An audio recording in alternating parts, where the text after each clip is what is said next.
ಕೋಮಲ್ ಚುನಾವಣೆಯನ್ನ ತುಂಬಾ ಪ್ರತಿಷ್ಠಿತೆಯಾಗಿ ತಗೊಂಡಿರ್ತಕ್ಕಂಥ ಉದ್ದೇಶ ಏನಂತಂದ್ರೆ ಕೋಮಲ್ ಚುನಾವಣೆ ಮಾಡ್ತಕ್ಕಂಥ ರೈತರಿಗೆ ಅನ್ಯಾಯ ಮಾಡಿ ಕೆಲವು MLA ಕ್ಯಾಂಡಿಡೇಟ್ ಆಗಿ ಇಡೀ ಕೋಲಾರ ಜಿಲ್ಲೆಯನ್ನು ಕಬಳಿಸಕ್ಕೆ ಹೊರಟಿದ್ದಾರೆ.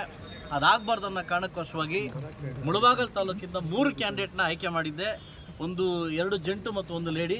3 ಕೆಲವೇ ಹೊತ್ತಲ್ಲಿ ಗೆಲ್ತಾರೆ. ಅದನ್ನು ಗೆಲುವು ಕೊಡೋ ಮುಖಾಂತರವಾಗಿ ಇವರಿಗೆ ಒಂದು ಉತ್ತರವನ್ನು ಕೊಡಬೇಕಂತ ಡಿಸೈಡ್ ಆಗಿ ತುಂಬ ತಳಮಟ್ಟದಿಂದ ವರ್ಕ್ ಮಾಡಿ ಎಲ್ಲ ಕ್ಯಾಂಡಿಡೇಟ್ಗಳನ್ನು ಕರೆದೊಯ್ದು ಇವತ್ತು ವೋಟ್ ಮಾಡೋಕ್ಕೆ ಒಳಗಡೆ ಬಿಟ್ಟಿದ್ದೀನಿ. ಖಂಡಿತವಾಗ್ಲೂ ಆ ಕೋಲಾರಮ್ಮ ಇಂಥವ್ರಿಗೆ ಬುದ್ಧಿ ಕಲಿಸಿ ಇದು ಯಾರಿಗೆ ದಕ್ಕಬೇಕು ಅವ್ರಿಗೆ ದಕ್ಕಬೇಕಂತ ನಾನು ಕೇಳ್ಕೊತೀನಿ. ಆ್ಯಸ್ ಎ ಶಾಸಕರಾಗಿದ್ದೀವಿ, ಶಾಸಕರಾಗಿ ಮಾಡ್ತಕ್ಕಂಥ ಕೆಲಸ ತುಂಬ ಇದೆ.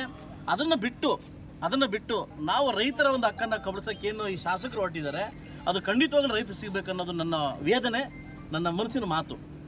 ಅದು ಬಿಟ್ಟು ಇವರೊಂದು ಏನೋ ಕೋಟಿಗಟ್ಟಲೆ ಲೂಟಿ ಹೊಡಿಲಿಕ್ಕೆ ಏನು ಪ್ಲ್ಯಾನ್ ಮಾಡಿ ಹೊರಟಿದ್ದಾರೆ, ಖಂಡಿತವಾಗ್ಲೂ ಅದು ಆಗೋದಿಲ್ಲ. ಸೊ ಮುಂದಿನ ದಿವಸ ಕೋಲಾರ ಜಿಲ್ಲೆಯಲ್ಲಿ ರೈತರಿಗೆ ಏನು ಸಿಗಬೇಕು ಅದು ಸಿಗುತ್ತೆ ಅನ್ನೋದು ನನ್ನ ಭಾವನೆ ಇದೆ. ಅದು ಹೈಜಾಕ್ ಮಾಡ್ತಕ್ಕಂಥ ವಂಶ ಅದು ಅಲ್ಲ. ಕೋಲಾರ ಜಿಲ್ಲೆ ಮುಳಬಾಗಲ್ ತಾಲೂಕದು ನನ್ನೆಲ್ಲ ರೆಸಾರ್ಟಲ್ಲಿ ಇಟ್ಕೊಂಡು ನಾನೇ ಎಲ್ಲರೂ ಬೆಳಗ್ಗೆಯಿಂದ ಎಲ್ಲರೂ ಮೀಟ್ ಮಾಡಿ 5 ಜನ ಆಯ್ಕೆ ಕಳಿಸ್ತಾ ಇದ್ದೆ. ಏಕೈಕ ವ್ಯಕ್ತಿ ಒಂದು ಕಡೆ 57 ಒಂದು ಕಡೆ 56 ಕ್ಯಾಂಡಿಡೇಟ್ ಇಟ್ಕೊಂಡಿದ್ದೆ. 5 ಜನ ಇಷ್ಟೊತ್ತಾಯ್ತು ನಾನೆಲ್ಲೂ ಇಲ್ಲ, ಒಲಿವದಲ್ಲೇ ಇದ್ದೆ. ನಾನು ಬೆಳಗ್ಗಿಂದ ಒಲಿವದಲ್ಲಿದ್ದೆ. ಅದಕ್ಕೆ ನಾನು ಮಾಧ್ಯಮದವ್ರು ನೋಡ್ಬಿಟ್ಟು ನಾನೇ ಓಡ್ ಬಂದೆ ಕರ್ಕೊಂಡು. ಏನು ಹೇಳಿ ಕುಡ್ಕೊಂಡು ನಾನೇ ಓಡ್ ಬಂದೆ. ಈಗ ಆನಂದ್ ರೆಡ್ಡಿನ ನಮ್ಮ ಸಿ ಎಂ ನಮ್ಮ ಶ್ರೀನಿವಾಸ್ ತಾಯಿ ತೀರ್ಕೊಂಡಿದ್ರು ಹಾರ್ಟ್ ಅಟ್ಯಾಕ್ ಆಗಿ. ಈಗ ಮಣ್ಣು ಮುಗಿಸಿ ಬರೋಕ್ಕೆ ಸ್ವಲ್ಪ ಲೇಟ್ ಆಯಿತು. ಬಗ್ಗೆ ತಿಳ್ಕೊಳ್ಳಿ, ಇಂಥ ಬೆದರಿಕೆಗಳು ಇಂಥ ಬೂಟಾಟಿಕೆಗಳು ನನ್ನ ಮುಂದೆ ನಡೆಯಲ್ಲ. ನನಗೆ ಕೆಣಕಬಾರ್ದು, ನನ್ನ ಮುಂದೆ ನಡೆಯಲ್ಲ. ಈಗ ಕೆಡ್ಕೊಳ್ಳಿ. ಬಲ್ಲಾದಲ್ಲಿ ಅವ್ರ ತಾಯಿ ರಾತ್ರಿ ಹಾರ್ಟ್ ಅಟ್ಯಾಕ್ ಆಗಿ ತೀರ್ಕೊಂಡಿದ್ದಾರೆ. ಒಬ್ಬ ಕ್ಯಾಂಡಿಡೇಟ್ ಬರೋಕ್ಕೆ ಲೇಟ್ ಆಯಿತು. ನಾನೇ ಹೋಗಿ ಮಣ್ಣು ಮಾಡಿ ಕರ್ಕೊಂಬಂದೆ. ತಪ್ಪಾ? ಸೊ ಅದನ್ನು ಬಿಟ್ಟು ಹಿಂಗೆಲ್ಲ ಮಾತಾಡೋದು ತಪ್ಪಾಗುತ್ತೆ ಅದಲ್ವಾ? ಯಾಕಂದರೆ ಸೋಲಿನ ಭಯ ಕಾಣ್ತಾ ಇದೆ, ಅದಕ್ಕೆ ಹಿಂಗೆಲ್ಲ ಮಾತಾಡ್ತಾರೆ. ಅಲ್ಲ ಸರ್, ಪ್ರತಿ ಸಾರ ಅವ್ರದ್ದೇನು ಸರ್ ದಬ್ಬಾಳಿಕೆ? ಮೊನ್ನೆ DCC ಬ್ಯಾಂಕಲ್ಲಿ ಒಳಗಡೆ ಬಿಟ್ಟು ಎಲ್ಲರೂ ಏನಪ್ಪ ಅಂಚಲ್ಲ. ಒಬ್ಬ ಡಿಲಿಗೇಟ್ ಅಲ್ಲ, ಒಬ್ಬ ಏಜೆಂಟ್ ಅಲ್ಲ, ಒಳಗಡೆ ಬಿಡ್ತಾರೆ ಈ ಪೊಲೀಸ್ನವರು. ಇವತ್ತು ಕಡೆ ನಿಮ್ಮ ಮಾತಲ್ಲಿ ನೋಡಿದೆ ನೀವು, ಆಯ್ತಲ್ಲ? ತುಂಬ ಗಲಾಟೆ ಆಗ್ತದೆ. ಏನಕ್ಕೆ ಬರ್ತಾರೆ ಅವರು? ಯಾತಕ್ಕೆ ಬರ್ತಾರೆ ಅವರು? ಪ್ರಜಾಪ್ರಭುತ್ವದ ಶಾಸಕರಾಗಿರಿ. ಏನು ನಿಮ್ದೇನು ದಬ್ಬಾಳಿಕೆ ರೌಡಿಸಮ್ ನಿಮ್ಮದು? ಹಂಗೆಲ್ಲ ಮಾಡಬಾರ್ದು. ಹಂಗೆಲ್ಲ ಅಧಿಕಾರ ಇದೆ ಅಂತ ಅಂದ್ಬಿಟ್ಟು ಈ ಮಟ್ಟಕ್ಕೆ ದುರುಪಯೋಗ ಪಡಿಸ್ಕೊಳ್ಳೋದು ತಪ್ಪು. ಇದು ಪ್ರಜಾಪ್ರಭುತ್ವ ಕಗ್ಗೋಲೆ ಇದು, ಅದಲ್ವಾ? ನಾನು ಶಾಸಕನಾಗಿದ್ದು ನಾನು ಹೋದ್ನ ಒಳಗಡೆ, ಇಲ್ಲಿ ಪೊಲೀಸ್ ಹಾಕ್ಬಿಡ್ತಾರೆ. ಪೊಲೀಸ್ ಏನು ಏಜೆಂಟ್ ಆಗಿದ್ದಾರೆ? ಕಾಂಗ್ರೆಸ್ ಏಜೆಂಟ್ ಆಗಿದ್ದಾರೆ ಇವರು? ಪ್ರಜಾಪ್ರಭುತ್ವನ ಸಮಾಜನ ಕಾಪಾಡ್ತಕ್ಕಂಥ ನೈತಿಕ ಹಕ್ಕು ಅವ್ರಿಗಿದೆ, ಅದಲ್ವಾ? ಹೊಣೆಗಾರಿಕೆ ಅವ್ರಿಗಿದೆ. ಅದನ್ನೆಲ್ಲ ಮಾಡಕ್ಕೆ ಹೋಗ್ಬಾರ್ದು. ಒಬ್ಬ ಶಾಸಕನಾಗಿ ಹೇಳ್ತೀನಿ, ಅದು ಮಾಡೋದು ತಪ್ಪು.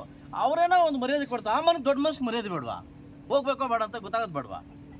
ಏನು ಕಾಂಗ್ರೆಸ್ ಇದೆ, ಸಿದ್ದರಾಮಯ್ಯನಾಗ ಸಸುವನಾಗ್ತೀನಿ ಅಂದ್ಬಿಟ್ಟು ಈ ಮಟ್ಟಕ್ಕೆ ಎಲ್ಲ ತಪ್ಪು ಅಂತ ನನ್ನ ವಾದ ಅಷ್ಟೇ.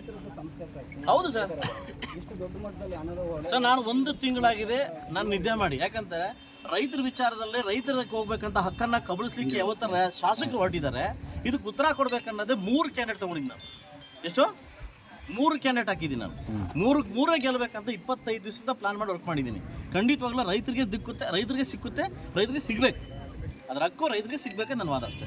ಸರ್, ಮುಳಬಾಗಲಲ್ಲಿ ಯಾರು ವರ್ಸಸ್ ಯಾರು ಎಲೆಕ್ಷನ್ ನಡೆದಿದೆ ಅಂತ ನಿಮ್ಮ ಪ್ರಕಾರ? ಈಗ ಕೆಲವೇ ಹೊತ್ತಲ್ಲಿ ಡೆಲಿವರಿ ಆಗೋ ಟೈಮಲ್ಲಿ ಈಗ ಮಗು ಕೇಳ್ತಿಲ್ಲ ಗುರು. ಇಲ್ಲ ಸರ್, ಈಗ ಕ್ಯಾಂಡಿಡೇಟ್ಸ್ ಅನೌನ್ಸ್ ಮಾಡಿದ್ದೇ ಬೇರೆ, ಈಗ ಕ್ಯಾಂಡಿಡೇಟ್ಸಲ್ಲಿ ನಡೀತಾ ಇರೋದು ಬೇರೆ ಅಂತ ಮಾತುಗಳು. ಇಲ್ಲ, ಖಂಡಿತವಾಗ್ಲೂ ತ್ರಿಕೋನ ಸ್ಪರ್ಧೆಯಲ್ಲಿ ಕಾಡೇಪಲ್ ನಾಗರಾಜ್ ಅವರು ಫೈಟ್ ಮಾಡ್ತಾರೆ. ಅದಲ್ಲ 1-to-1 ಫೈಟಲ್ಲಿ ನಮ್ಮ ಶ್ಯಾಮೇಗೌಡರು ಗೆಲ್ತಾರೆ. ಲಕ್ಷ್ಮೀಪ್ರಿಯ ಅವರು ಲೇಡೀಸ್ ವಿಚಾರದಲ್ಲಿ ಆಲ್ರೆಡಿ ಗೆಲ್ತಾರೆ. ಅಷ್ಟು ಆಶೀರ್ವಾದ ಕೊಟ್ಟವರೆ ಗೆಲ್ತಾರೆ. ನನಗೆ ಗೊತ್ತಿಲ್ಲ ಸರ್. 35 ಡೆಲಿಗೇಟ್ಗಳು ಹೆಣ್ಮಕ್ಳು ಬಂದು ಬೆಳಗ್ಗೆ ಬಂದು ನನ್ನ ಮನೆಗೆ ಬಂದು ತಿಂಡಿ ಮಾಡ್ಕೊಂಡು ಬಂದವ್ರೆ. ಆ ಹೆಣ್ಮಕ್ಳು ಆ ತಾಯಂದಿರು ನನ್ನ ಕೈ ಬಿಡಲ್ಲ ಅಂತ ಗ್ಯಾರಂಟಿ ಅಂడి. ಇಲ್ಲ, ತ್ರಿಕೋನ ಸ್ಪರ್ಧೆ ನಡೆದಿಲ್ಲ ಅಂತ ಮಾತುಗಳು. ಇಲ್ಲ, ತ್ರಿಕೋನ ಸ್ಪರ್ಧೆ ನಡೆದಿದೆ. ಖಂಡಿತವಾಗಿ ನಡೆದಿದೆ. ಕೆಲವು ಹೊತ್ತಲ್ಲಿ ನೋಡ್ತೀನಿ.